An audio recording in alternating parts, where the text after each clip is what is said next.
26/11 मुंबई हमले का आरोपी तबूर राणा को इस वक्त भारत लाया जा रहा है और इस वक्त हमारे साथ TV9 भारतवर्ष में एक्सक्लूसिव बातचीत करने के लिए ऐसी शख्सियत है जिन्होंने अपने आंखों से उस खूनी खौफनाक मंजर को देखा था। उन्होंने अपनी आंखों से देखा था कि कैसे अजमल कसाब अपनी बंदूक की गोलियों से न जाने कितने लोगों को छन्निया कर रहा था। इस वक्त हमारे साथ देविका इस वक्त मौजूद है। देविका, उस वक्त आपने कोर्ट में गवाही दी थी, अजमल कसाब को पहचाना था, आपके पैर में गोली भी लगी थी। अब इस केस में बहुत सालों बाद अब तबरूर राणा को भारत लाया जाए, जिसने पूरे मास्टरमाइंड को प्लान किया था। किस तरह देखते हैं, कितनी बड़ी सफलता है ये? बहुत बड़ी सफलता है, बहुत बड़ी बात हो गई कि तबरूर राणा को 16 साल बाद, आज 26/11 को 16 साल हो गए, 16 साल लग चुके तबरूर राणा को लाने में भी। तो ये बहुत बड़ी न्यूज़ है और बहुत बड़ी खुशी की बात है। सबसे पहले तो मैं इंडियन गवर्नमेंट को, US गवर्नमेंट को थैंक यू कहना चाहती हूँ कि इतनी बड़ी जीत हुई है। फाइनली तबरूर राणा इंडिया आ रहा है, तो मैं यही अपील करूंगी कि उसे लाने के बाद जल्द से जल्द उसे एक इन्फॉर्मेशन निकाला जाए और उसे फांसी की सजा हो। उस वक्त आपकी उम्र बहुत कम थी। आप जहाँ हमें जो जान पता है कि आप कहीं जा रहे थे और उस वक्त आपके पैर में भी गोली लगी थी। दिन याद आता है तो बहुत सारी जहन में बातें याद होती और जिस तरह से रचा गया था, कई सारे लोगों को मौत के घाट उतारा गया था। वो रात तो मैं कभी भूल नहीं पाई हूँ। 26/11 की रात में मेरे पापा, मेरे भाई और मैं, हम तीनों पुणे जाने वाले थे। बैंड्रा से CST गए थे। CST में 12 टर्मिनल प्लेटफॉर्म के सामने बैठे थे। उतने में अचानक में मेरा भाई बोला मुझे टॉयलेट आया। पापा बोले तू जाके आ जा, फिर हम टिकट निकाल के जाएंगे। जैसे ही वो गया, अचानक से बॉम्ब स्फोट हुई, गोली फायरिंग होने लगती है। मेरे पापा ने बोला कि बेटा यहाँ कुछ तो गलत हो रहा है, हम भागते हैं यहाँ से। जैसे मैं और मेरे पिताजी भागने की कोशिश करते, वैसे ही एक गोली आके मेरे पैर में लग जाती है। तभी मैं एक शख्स को देखती हूँ जो बुटका सरीका, जिसके हाथ में बड़ी सी गन है और वो अंधाधुंध गोली फायरिंग कर रहा है।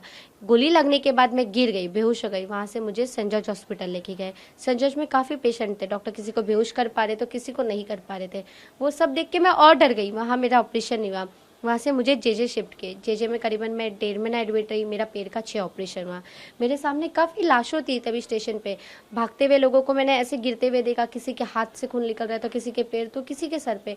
कुछ समझ नहीं आ रहा था कि आखिर तभी वहाँ सब क्या चल रहा था। मेरी उम्र 9 साल 11 महीने की थी। वो शख्स का शक्ल आज भी मुझे वैसे ही याद है और वो रात में कभी नहीं भूल सकती। उसके बाद आपको कोर्ट में भी बुलाया गया था कि पहचानने के लिए क्या यही अजमल कसाब है। तो उस वक्त किस तरह, क्योंकि 9 साल बहुत हम कह सकते हैं गवाही देना, कोर्ट में जाना, इस तरह से आप हादसे से गुजरी, तो क्या जहन में आता, किस तरह से आपने उस वक्त अजमल कसाब को पहचाना था? जब मैं कोर्ट रूम गई थी, मैं 10 साल की हो चुकी थी। मेरे पापा ने दोनों आतंकवादी को देखा था, कसाब और अब्बू इस्माइल को। जब मेरे सामने कोर्ट रूम में 3 शख्स रखा गया था, उसमें से मुझे कसाब को पहचाना था। जब कोर्ट रूम गई थी, मैं बैसाखी से चलती थी। ऐसा मन हुआ था इसे बैसाखी फेंक के मारूं या मुझे कोई गन दे दो तो मैं इसे अभी खत्म करूं, पर मैं कुछ कर नहीं सकती थी क्योंकि मैं बहुत छोटी थी तभी। लेकिन अब जिस तरह से भारत लाया जा रहा है, आपको लगता है कि कुछ और बातें इसमें निकल के आ सकती है? जैसे प्लानिंग के तहत 10 आतंकवादी मुंबई आए, 200 से 250 से ज़्यादा लोगों को उस वक्त मौत के घाट उतारा। आपको लगता है कि प्लानिंग, जब आप बड़े हुए समझ में आएगा कि प्लानिंग के तहत हुआ था? जी, अब ये एक बात है कि तबरूर राणा को लाने के बाद उससे इन्फॉर्मेशन में सारी चीज़ें सामने आएगी कि 26/11 के पीछे इनकी प्लानिंग क्या थी, कौन कौन 26/11 के टाइम पे इन लोगों का साथ दिया था। तो ये सभी का फेस जो है अभी सामने आएगा और पाकिस्तान में अब भी जो मास्टरमाइंड छुप कर बैठे हैं, जो आतंकवाद को पाल रहे, जो आतंकवादी अभी भी वहाँ पर है, उस बारे में भी हमारी देश को सारी जानकारी मिलेगी। तो ये बहुत बड़ी बात है और बहुत बड़ी जीत है। कसाब को जिंदा पकड़ना और तबरूर राणा को जिंदा लाना, ये बहुत बड़ी बात है। क्या आप देविका खुश है जिस तरह से भारत लाया जाए, पूछताछ की जा रही है और उम्मीद लगाई जा रही है कि शायद उसे ही यहाँ पर अब किस तरह की सजा की मांग आप करेंगी? मैं एक ही सजा की मांग करूंगी तबरूर राणा के लिए भी, कि उसे फांसी की सजा हो। मैं और उसके लिए कोई दूसरी सजा नहीं मांग करती। चाहे कोई भी आतंकवादी हो, उसे सिर्फ फांसी की सजा होनी चाहिए। बिल्कुल, बहुत बहुत शुक्रिया। बिल्कुल, ये थे हमारे साथ देविका, जिनका साफ तौर पे कहना है कि तबरूर राणा को भारत तो लाया जा रहा है, लेकिन वो एक ही मांग करेंगे कि उसे सिर्फ और सिर्फ फांसी की सजा दी जाए। कैमरामैन साईं के साथ शुभम पांडे, TV9 भारतवर्ष, मुंबई। हम कुलाबा के एक पान की दुकान पर हैं और यहाँ पर तिवारी जी हैं, इनके भाई उस वक्त यहाँ पर मौजूद है। तिवारी जी, आप बताएं कि 2008 में यहाँ पर आपके भाई थे, कैसे उन्होंने अपनी जान बचाई थी? थोड़ा आगे आ जाए जी। अभी जब हमला हुआ तो भाग के अपना सब जान बचाए, भाग गए। लियोपोल्ड में हमला हो रहा था, उनको जानकारी मिल गई थी? मिल गई थी। अच्छा, तो वो सीधा वो दोनों आतंकी निकले थे? ये दोनों सीधा उधर से? सीधा मतलब वो गोकुल चैट के सामने से? हाँ, उधर से। अच्छा, उस वक्त आपके भाई क्या दुकान चालू रखे थे कि बंद रखे? चालू थी। दुकान चालू थी? तो दुकान चालू थी और कैसे, मतलब जैसे हमला सुनाई पड़ा, बंद करके भाग गए। अच्छा, हमला सुनाई पड़ा, कैसे टैक्सी पकड़ के भागे या फिर पैदल? ये नहीं, सब भाग गए, यहीं रूम है उनका। अच्छा, यहीं पीछे रूम है। तो आप शुक्र मनाते हैं कि उस दिन जो है यहाँ से अगर गुजरते सामने से तो शायद हाँ, गड़बड़ हो सकता था। बताएं बताएं डिटेल। गड़बड़ हो सकता था, अगर इधर से वो लोग आते तो गड़बड़ सबको होता। अच्छा तिवारी जी, और क्या यादें हैं, कितना डर लगता है आज भी उस दिन को समझ के? आपने भाई से जब आप बात करते हैं, आपका भाई बताता होगा कितना लोग भाग रहे थे यहाँ से, बहुत लोग भागे। यहाँ से बहुत अफरा तफरी मची हुई थी। बहुत। लियोपोल्ड में तो कई लोग मरे ना। वही एक गुजराती थे, वो शटर उठा के देखने के चक्कर में उनको गोली लगी, मर गए जगह पे। वो तो वहाँ यहीं पे नहीं, यहीं पे। पीछे। अच्छा, तो लियोपोल्ड में तो 10-12 लोगों की मौत हुई थी मेरे ख्याल से, 3-4 लोगों की मौत, गोलियां अंधाधुंध चलाई थी। नहीं नहीं नहीं अच्छा नहीं। भाई साहब, आपको जो जानकारी है क्या, कितना मतलब 26/11 की जो रात है, कितनी डरावनी रात थी और कैसे यहाँ से सामने से गुजरे थे उन लोग सब? डरावनी रात तो थी, बट वो टाइम पे हम शाम को 5 बजे गेटवे पे थे। और जब हमको हमला की खबर हुई, जब हम एक्चुअल में बांद्रा पहुंच चुके थे, हम रहते हैं बोरीवली में, हम जॉब करते हैं यहाँ पे, बट हम वो टाइम में बांद्रा पहुंच चुके थे। तो 2008 में आपका जॉब इस वक्त कहाँ पर था, कौन सी? मुंबई पोर्ट ट्रस्ट में, अच्छा, बीपीटी में। बीपीटी में। तो यहाँ से ही गुजरते हैं आप कुलाबा से? हाँ, हम यहाँ से अभी भी जॉब से आ रहे हैं। अभी भी जॉब से आ रहे हैं। तो रोज इंस्टा यहीं से पे निकलते थे? हाँ, यहाँ से निकलते हैं। अगर अभी भी आपको वहाँ जॉब से से आने में लेट होता, समझो एक आधा घंटा या 1 घंटा लेट होता, देरी से अगर आप आते, तो इसी वक्त यहाँ से गुजर रहे होते जिस वक्त वो लोग यहाँ हाँ, से आए? सेम यही हमारा रूट है डेली अभी भी, और हमको 15 साल करना है, हमारा यही रूट रहेगा। आगे कुछ हो सकता है तो कुछ बोल नहीं सकते, रूट सेम रहेगा हमारा। आप जो बांद्रा पहुंचे और आपको 26/11 के इस आतंकी हमले की जानकारी मिली, तो कितना आपको घबराहट हुई? क्या घबराहट तो ये हुई थी कि बाकी के हमारे स्टाफ कैसे सेव है। जैसे कि हमारे कुछ स्टाफ CST में रहते, कोई डॉकयार्ड में रहते हैं, कोई मसगांव में रहते हैं, कोई सेंडास रोड में रहते हैं, बहुत नज़दीक भी रहते हैं। तो प्रॉब्लम हुई थी कि कौन कैसा रहेगा। तो पूरा स्टॉप हुआ था जब हमको पता चला ये सेफ है, ये आपके सेफ कितने है। स्टाफ को कोई नहीं, हमारा स्टाफ पूरा सेफ था। बीपीटी का स्टाफ पूरा सेफ स्टाफ का पूरा सेफ। टैक्सी में बम पड़ा था। और बम फटा था, वो कैफिनेट के भारी फटा था, बट उसमें बीपीटी के स्टाफ को कुछ नहीं हुआ था वो टाइम में। वो प्राइवेट आज 26/11 की घटना सुनते हैं तो कितना आपको घबराहट होती है? होती है घबराहट, क्या है घबराहट तो होती है, बट कैसे है कभी कुछ टाइम बोल नहीं सकते कि जैसे अभी भी हम रिसेंटली आपको न्यूज़ दे रहे हैं, अभी भी कुछ भी हो सकता है, उसका कुछ नो ये चैलेंज। बात तो सही है। जनाब आप बताएं, आप उस वक्त कहाँ थे जब 26/11 की घटना हुई थी? सर जब हम वहीं थे, जब वो जहाँ से गुजरे ना सर, हाँ, हम रहते वहीं पे, कहाँ से? नरमन पॉइंट, अच्छा, जो समुद्र रास्ते से वो आए ना सर। बदवार पार्क से? हाँ, बस वो रास्ता हमारे घर से ही होके गुजरता है। तो एस्कोडा कार जो कामा हॉस्पिटल से पुलिस वाली जो कार लिए थे, एस्कोडा कार छीने थे, जो पुलिस की कार भी घूमी ना, एक ग्रेनेड फेंका था जो हमारे घर के सामने फेंका था। अच्छा, वो मंत्रालय के जस्ट सामने हमारा घर है, NCPA के सामने। तो वहाँ पे ग्रेनेड उन्होंने फेंका था, जो पुलिस की कार लेके, उसका एक व्हील निकल गया था। हाँ हाँ हाँ एक 3 व्हील पे खाली वो भाग रही हाँ, थी। बिल्कुल, पुलिस की गाड़ी 3 हाँ। व्हील पे भाग रही थी वो पूरा, फिर वो जाके टर्न मारी मंत्रालय के सामने से, और विधानसभा है जो, वहाँ से उसने स्कोडा छीना था। आप उस वक्त कहाँ पे थे? उस वक्त हम जस्ट घर पे खा के सो ही रहे थे। हम यहाँ से फोटोग्राफी करके चले गए थे घर पे। आप फोटोग्राफर हैं? हाँ जी, मतलब कुलाबा में जो सैलानी आते हैं उनका फोटो लेते हैं? हाँ जी, हाँ, जी, हम यही फोटो खींचते हैं। हाँ। तो वो हमारे घर के यहाँ से गुजरे, और उस समय हम खा के सो रहे थे ऊपर पे, छत पे।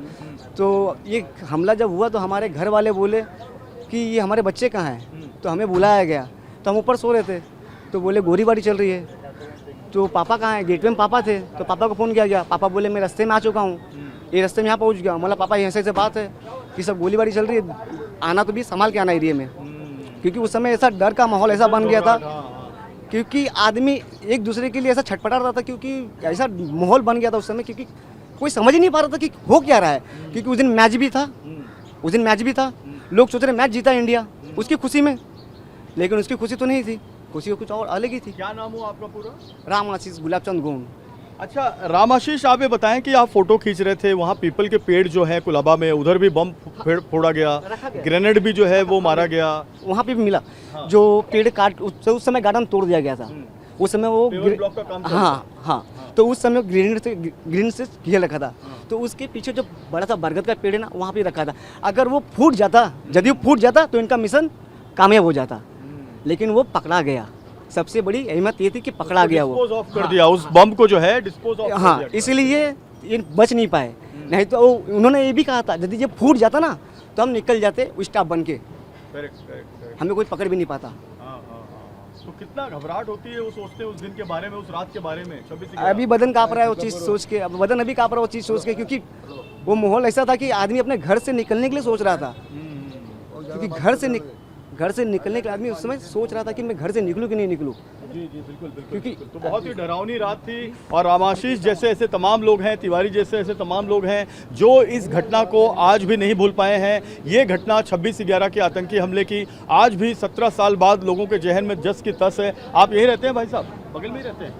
कौन? आप मैं यहाँ पे रहता हूँ।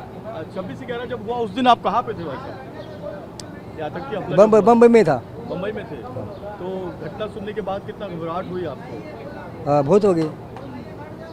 कुलाबा में यहाँ काम करने हाँ, आते हैं पूरा आप? में काम और करता रहते कहाँ पर है? हूँ। मेरा ऑफिस इधर रिगल में। उस रात को कहाँ थे आप? रात में घर पे था। घर पे थे।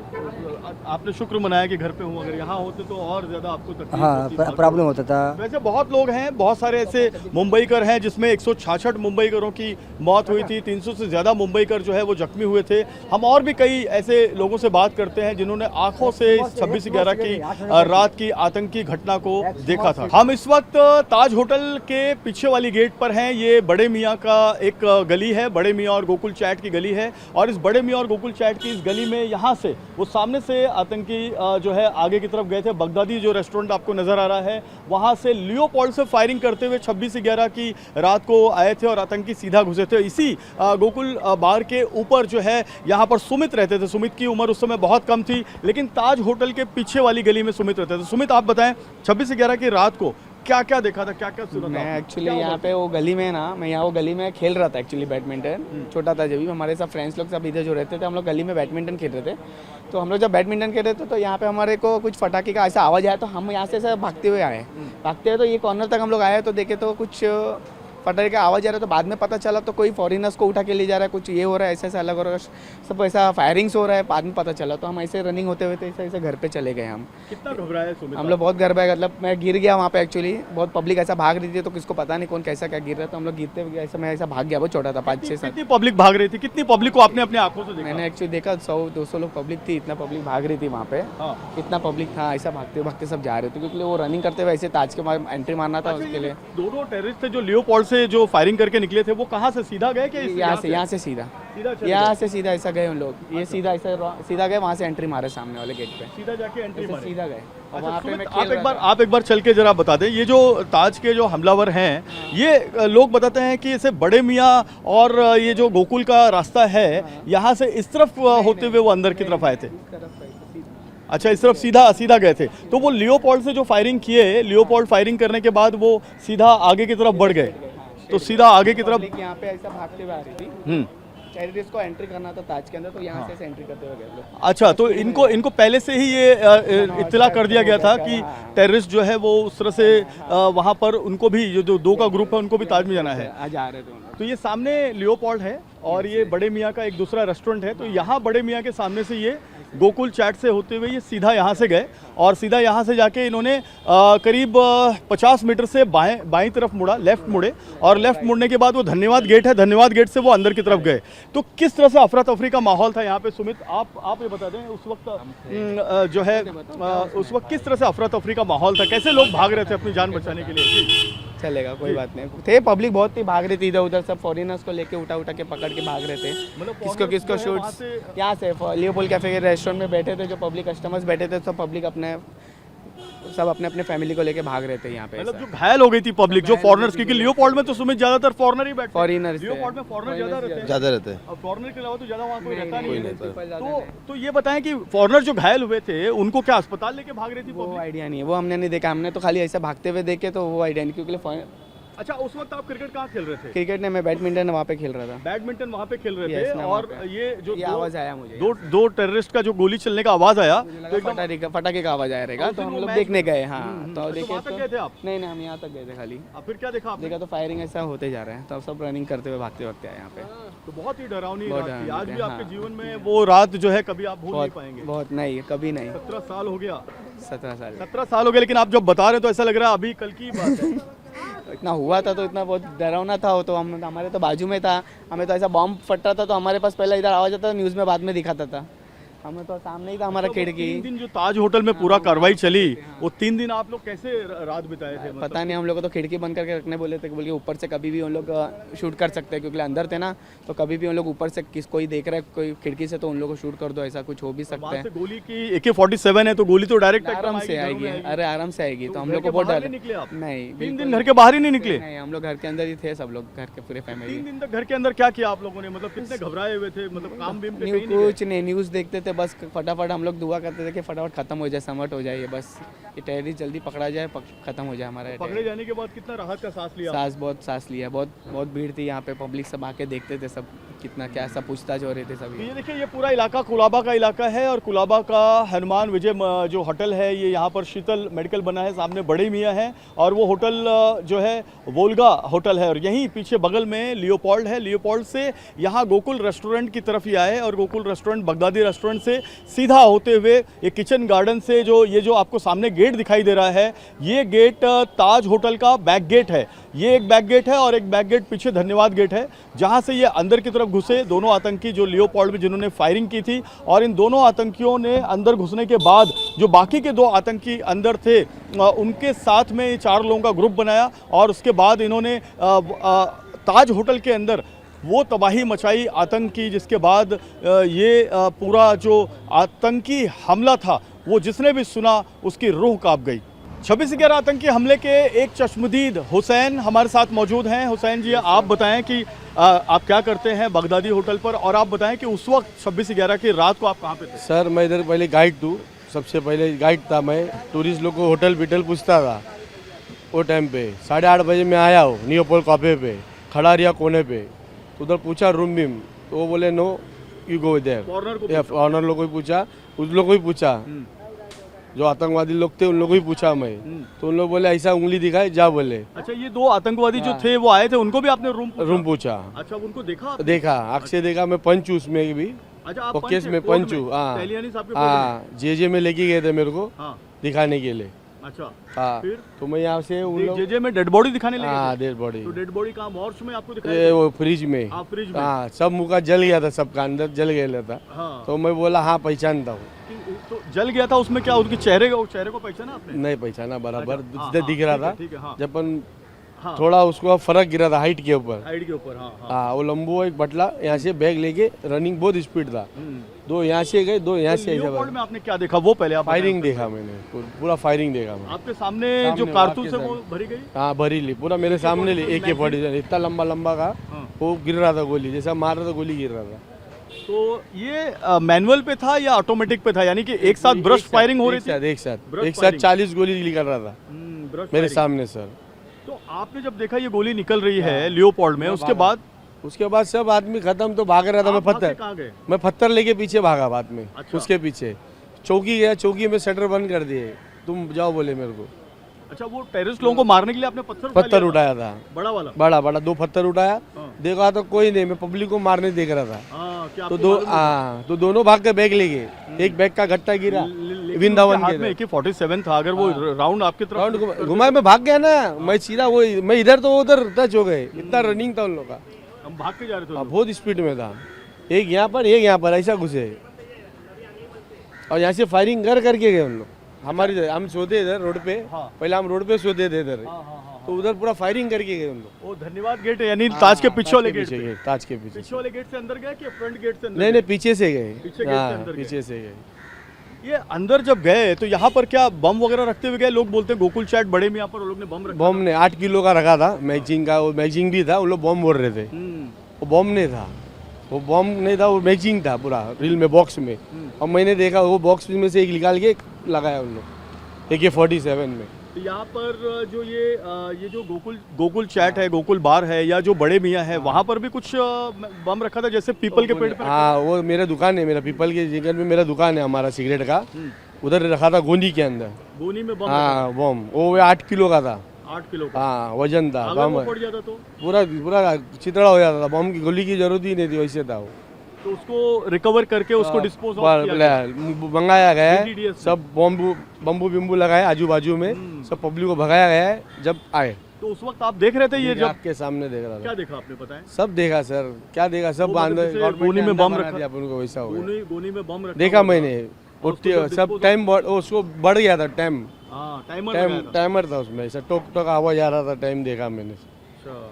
मेरा दुकान के बाजू में लगा था ऐसे पीपल का यार, मेरा दुकान है उधर कोने पे, ताज के कोने पे। तो लियोपोल्ड में भी आपने देखा फायरिंग करते हुए, वहाँ आपके दुकान पे बम भी रखा, तो आप तो एकदम उस समय घबरा गए होंगे एकदम। घबरा गया मैं, जब बहुत फायर में था मैं भी, हाँ, फायरिंग में समझ था गया, तो मैं समझ तो डेयरिंग, अपने में डेयरिंग है। हाँ हाँ बिल्कुल हाँ। बिल्कुल हुसैन भाई, बहुत अच्छा बहुत अच्छा। आप तो पत्थर लेके भी भागे उनके हम पीछे। मुसलमान है तो क्या हुआ, हम हिंदुस्तानी है। नहीं नहीं, एकदम सही बात है हुसैन भाई, मैं एकदम आपके साथ हूँ। और पत्थर लेके भी आपसे पीछे गया भागे। पिक्चर में भी पत्थर बताया ना, पिक्चर वाले मेरे को पूछे हाँ कैसा कैसा स्टोरी, ऐसी सेम स्टोरी बता, पिक्चर में पत्थर हवलदार भाग गए, हवलदार कोई नहीं था उधर, पुलिस कोई नहीं था, मैं ही था पहले। आप मार रहे थे मैं बॉडी उठाया ऐसा हाथ से, लोगों की बॉडी। लोग की पूरा खून लगेला मेरे बदन पे। अब पुलिस आके मेरे को ही घोड़ा रखती है, बंदूक मेरे को रखी नहीं, उनको मालूम नहीं था ना उस वक्त हाँ, कि आप खून कौन है लगेला है। actually। हाँ खून लगा हुआ था ना इसके फिर लिए। बाद में वो उन लोग गुंडा समझते ना मेरे को, हुसैन गुंडा। जब मैंने बॉडी उठाया, वो खुदा जाने ऊपर वाला। नहीं नहीं हुसैन भाई, आपने बहुत अच्छा काम किया। और हुसैन भाई और कोई ऐसी बात जिनको कोई किसी को गोली लगी थी, कोई शटर उठा भाग गया, वो गुजर गए उनके बच्चे लोग भी नाराज है वो बात से, तो उन कैसा बता सकते सर। अब वो जैसा उन लोगों को गोली लग रहा है, ऐसा लग रहा हमारी फैमिली। तो बिल्कुल आप समझ सकते हैं, देख सकते हैं, ये एक ऐसे चश्मदीद हैं, इनका नाम हुसैन है। और हुसैन ने अपने आँख के सामने लियोपोल्ड में फायरिंग करते हुए 2 आतंकियों को देखा जो पाकिस्तान से मोहम्मद अजमल कसाब के साथ आए थे। 10 लोगों का ये आतंकियों का ग्रुप था। 2 कोलाबा के लियोपोल्ड गए, 2 ताज होटल गए, 2 नरीमन हाउस गए, 2 CST गए जिसमें अजमल कसाब और इस्माइल था, और 2 जो है वो ओबराय होटल गए। और जो 2 लियोपोल्ड में जो 2 थे उनको हुसैन ने अपनी आंखों से देखा फायरिंग करते हुए। वो इसी रास्ते से, जो रास्ता आपको दिख रहा है, जैसे यहाँ हम पब्लिक खड़ी है, वैसे ही उस दिन भी पब्लिक खड़ी थी। वो सीधा सीधा वहाँ से जो है आए और आते ही इस रास्ते से जो है आगे की तरफ गए और यहाँ पर वो फायरिंग कर रहे थे। जो भी उनको रास्ते में नजर आ रहा था उनको फायरिंग कर रहे थे। उनके पास एक गोनी यानी कि एक बोरा भरकर एक एक्सप्लोसिव उन्होंने लाया था जिसमें टाइमर लगाया हुआ था, जैसे हुसैन बता रहे हैं। और ये बात चार्जशीट में भी आई है। और जिस तरह से इन्होंने फायरिंग की थी उसकी गोलियों के कुछ यहाँ पर जो है नमूने जो है आप देख सकते हैं साफ तौर पर। ये देखिए गोलियों के ये निशान है, यहाँ पर इस तरह से फायरिंग के निशान है। ये एक फायरिंग का निशान है जिसमें ये खीला गाड़ा गया है। ये देखिए ये फायरिंग का निशान है। ये तमाम वो फायरिंग के निशान है जो उस वक्त उन्होंने ब्रश फायरिंग की थी AK-47 के जरिए। यहाँ पर देखिए ये यहाँ पर एक फायरिंग का निशान है। ये देखिए इस सीमेंट के इतने मजबूत दीवार के अंदर उनकी गोलियां किस तरह से छेद कर रही थी वो आप देख सकते हैं। तो यहाँ पर फायरिंग हुसैन क्यों कर रहे थे? यहाँ पर कौन था? ये पब्लिक डर के मारे घुमा रहे थे उन लोग, जो डर था ना उन लोग, अभी डर था जब उन लोग किधर भी घुमा रहे थे, ऐसा ऐसा कर रहे थे, भागते भागते रनिंग इसके फायरिंग।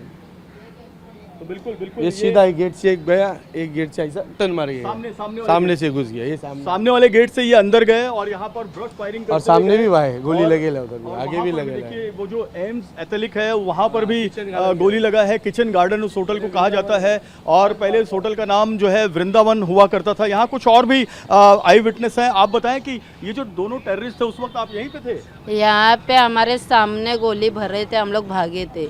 अच्छा यहाँ पे हम लोग रहते थे वो टाइम पे। अच्छा, तो यहाँ पे दीवार में गोली क्यों चलाई थी वो लोगों ने? इधर से वो लोग करते करते फायरिंग करते करते ऐसा गए थे, फिर ये गेट से ये गेट से गया। ताज के पीछे वाले गेट से? नहीं, ये सामने अच्छा, वाले। यहाँ से सामने वाले गेट से गए। हाँ, यहाँ पे वो लोग गोली भरे थे। तो आपने देखा था उनको? हाँ देखे थे। कितने लोग थे? 2 जन थे। 2 जन थे। और उनका कंधे पे क्या वो रखा हुआ था, बैग रखा हुआ था? बैग था, बैग। और फायरिंग करते हुए जा रहे थे? तो यहाँ से फायरिंग करते अंदर चले गए। आप लोग कैसे भागे वहाँ से अपनी जान बचा के? वो जब वो लोग गोली का आवाज आया ना, जब हम लोग भागे।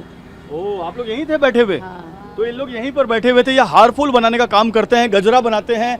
यहाँ पर एक पूरा परिवार यहाँ पर बैठा हुआ था और जिसे वो उस वक्त देख रहे थे उनके ऊपर फायरिंग कर रहे थे। उनको देखते ही गोली मारने का एक आदेश पाकिस्तान के हाफिज सईद ने, पाकिस्तान के लश्कर तैयबा ने, पाकिस्तान के ज़कीरुर रहमान लखवी ने और उस तहव्वुर राणा ने कहा था, जो तहव्वुर राणा अब भारत लाया जाएगा। अमेरिका की अदालत ने और अमेरिका सरकार ने भारत लाने का तहव्वुर राणा को जो ग्रीन सिग्नल है वो दे दिया है। तो तहव्वुर राणा भारत आएगा और तहव्वुर राणा ने डेविड कोलमैन हेडली को ये बताया था कि कैसे मुंबई के अंदर रैकी करना है, कैसे मुंबई में कहाँ कहाँ जाकर रैकी करना और ठिकानों को चिन्हित करने का जो काम है वो तहव्वुर राणा ने बताया था। और यहाँ पर इस तरह से फायरिंग करते हुए जो ताज का पीछे वाला गेट है हम दिखाना चाहेंगे, सुभाषीष को कहना चाहेंगे ये ताज के पीछे वाला गेट वो दिखाए। ऐसे फायरिंग करते हुए ये दोनों आतंकी जो है लियोपोल्ड से फायरिंग करते हुए सीधा ये ताज के पीछे वाले गेट से अंदर चले गए थे। पहले से 2 आतंकी अंदर थे, उसके बाद ये 2 आतंकी अंदर गए तो 4 आतंकियों ने 72 घंटे तक इस ताज होटल को बंधक बनाकर रखा। ऊपर का दृश्य मैं आपको दिखाना चाहूँगा। यहाँ पर इस तरह से जो अंदर एक ये 5 सितारा होटल है ताजमहल पैलेस और जो ताज की नई बिल्डिंग है, पुरानी बिल्डिंग है, पुरानी बिल्डिंग में इन्होंने आग लगाई थी और नई बिल्डिंग के अंदर जाकर उन्होंने कई जो फॉरेनर्स थे, भारतीय थे, उन पर अंधाधुंध गोली चलाई थी। इनका टारगेट था ज़्यादा से ज़्यादा लोगों को किलिंग करना, ज़्यादा से ज़्यादा लोगों को मारना। तो ये ताज की नई बिल्डिंग है और ये ताज की पुरानी बिल्डिंग है। नौरोजी फरदोनजी पथ इसका नाम है। और इस पुरानी बिल्डिंग के आगे वाली मंजिल पर इन्होंने रूम्स के अंदर गद्दों में, पर्दों में, कर्टन में आग लगाने का काम शुरू कर दिया था, जिसके बाद भयंकर आग पकड़ी थी और फायर ब्रिगेड को यह आग बुझाने में काफ़ी वक्त लग गया था। फायर ब्रिगेड वालों पर भी ये गोली चला रहे थे। तो वो रात 26 नवंबर 2008 की, फिर 27 नवंबर 2008 की, फिर 28 नवंबर 2008 की और 29 नवंबर को ये जो आतंकी थे उनको ब्लैक कमांडोज ने, नेवी के ब्लैक कमांडोज ने ऑपरेशन टॉर्नेडो, ब्लैक टॉर्नेडो करके इन्हें मार गिराया और सारे आतंकी मारे गए। अजमल कसाब जो है वो पकड़ा गया था, जिंदा पकड़ा गया था। तुकाराम ओमले मुंबई पुलिस के सिपाही ने उसे पकड़ा था और अजमल कसाब पर कोर्ट में पूरा मामला चला और कोर्ट में मामला चलने के बाद उसे पुणे की यरवड़ा जेल में फांसी दी गई। हम इस वक्त कुलाबा के लियोपोल्ड कैफ़े के पास हैं। लियोपोल्ड कैफ़े में 26 नवंबर 2008 की रात 2 आतंकी शोहेब और माजिद उर्फ अबू उमेर यहीं इसी लियोपोल्ड कैफ़े और बार के अंदर आए। बहुत ज़्यादा विदेशी यहाँ पर रहते हैं। विदेशियों का प्रमुख ये जो है टूरिस्ट पॉइंट इसे कह सकते हैं। कुलाबा एक पॉश साउथ मुंबई का सोबो का एरिया है और यहाँ पर जो टूरिस्ट हैं वो आते हैं। तो उस वक्त भी जब शोएब और माजिद यहाँ पर आए उस वक्त यहाँ पर इन्होंने अंधाधुंध फायरिंग की, अंदर की तरफ से जो है फायरिंग की। जो इनको टेबल पर दिखा उसके ऊपर फायरिंग की। इसमें 10 लोगों की हत्या जो है उस वक्त की गई थी। गोलियों के निशान हम देख सकते हैं। एक गोली देखिए यहाँ पर अंदर की तरफ से लगी है, एक गोली यहाँ पर अंदर की तरफ से लगी है। ऊपर से नया ये कांच लगाया गया है। 17 साल हो गए हैं लेकिन अभी भी ये लग रहा है जैसे कल की बात है। ये जो फायरिंग हुई थी, इस फायरिंग में बेकरी का ये जो इलाका है, बेकरी का ये जो काउंटर है, इस काउंटर पर देखिए ऊपर एक गोली लगी हुई है। ये जो है गोली यहाँ पर आप देख सकते हैं। ये बुलेट जो है AK-47 का ये बुलेट है जो सीधा दीवार के आर पार चला गया था। इस लियोपोल्ड के हमले में 10 लोगों की मौत हुई थी जिसमें विदेशी सैलानी भी थे और ये विदेशी सैलानी जो है वो इस पूरे हमले में सबसे ज़्यादा हताहत हुए थे। ये जो लियोपोल्ड की फायरिंग थी ये पहली फायरिंग थी मुंबई के अंदर। इसके बाद CST की फायरिंग हुई थी भाई साहब। और इसमें कितने यहाँ पर कितने लोग उस वक्त बैठे हुए थे? कितना एवरीडे क्राउड रहता है ये, इसका कोई डाउट ही नहीं है। और इसमें मेरे हिसाब से मैक्सिमम 25 to 30 पीपल डाई गया। मतलब अंदर जो इनको टेबल पर दिखा इन्होंने मारना शुरू कर दिया। हाँ, जिससे मारना शुरू किया। शोएब और माजिद ये 2 आतंकियों के नाम बताए गए हैं। ये जो अंदर आए थे तो अंदर इन्होंने अपना AK-47 ये तो मैंने नहीं देखा बिकॉज मैं पहले सिटी वॉक में काम करता था। हाँ। अभी मैं इधर ही काम, मेरे शॉप है। अच्छा, कितनी अफरा तफरी थी उस रात को? उस रात को तो बहुत अफरा तफरी, पब्लिक भागम भाग कर रही थी और ये इधर से ये लोग पास हुए। यहाँ से लोग राइट मारे और राइट मार के डायरेक्ट ताज में गए लोग। ताज के बैक गेट पे चले गए। वो बैक का नहीं मालूम। अच्छा, ताज गेट के अंदर जाने के पहले भी वो रास्ते में फायरिंग करते हुए जा रहे थे? हाँ, यहाँ पे ये केमिस्ट वाला है रॉयल बटन के बाजू में, वहाँ पे उनका जो ऑनर है वो भी ऑफ हो गए, उनको भी गोली लग गई। शाह नाम था उनका। ओनर का नाम शाह था। शाह सरनेम था ओनर का? नहीं, आई डोंट नो। अच्छा, ये ओनर जो है जो मेडिकल वाले हैं उन्होंने कई लोगों की जान उस वक्त बचाई थी।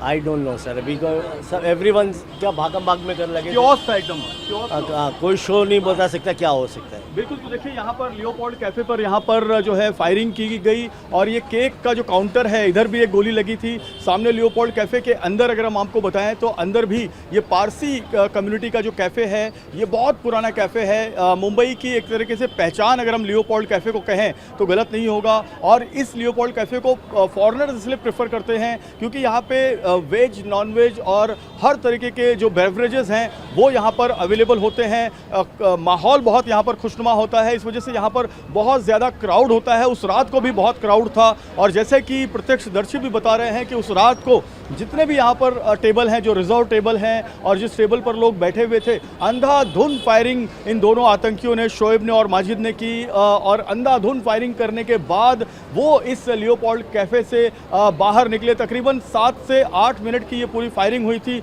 और इस फायरिंग के बाद 10 लोगों की ऑफिशियल मौत की बात है। मैम, उस वक्त आप थे यहाँ पे? जी नहीं, मैं नहीं थी। लेकिन घटना की जानकारी बाद में आपको मिली? हाँ। कितना डरावना माहौल उस वक्त रहा होगा? जी बिल्कुल, तो साफ तौर पर उस वक्त जो है ये नहीं थी लेकिन डरावना माहौल था। और ये जो लियोपोल्ड कैफे है यहाँ से ऐसे इस रूट पर ये जो हॉकर स्ट्रीट है, इस हॉकर स्ट्रीट के रूट से यहाँ से ये बाहर निकले दोनों आतंकी, अबू उमेर उर्फ माजिद और शोहेब और अबू उमेर यहाँ से निकले। और जो ताज के अंदर, ये जो सामने ताज होटल आपको दिखाई दे रहा है, इस ताज होटल के अंदर बैक गेट से, धन्यवाद गेट से ये अंदर गए और धन्यवाद गेट से अंदर जाने के बाद उन 2 आतंकियों को इन्होंने ज्वाइन किया जो पहले से ताज होटल में तबाही मचा रहे थे।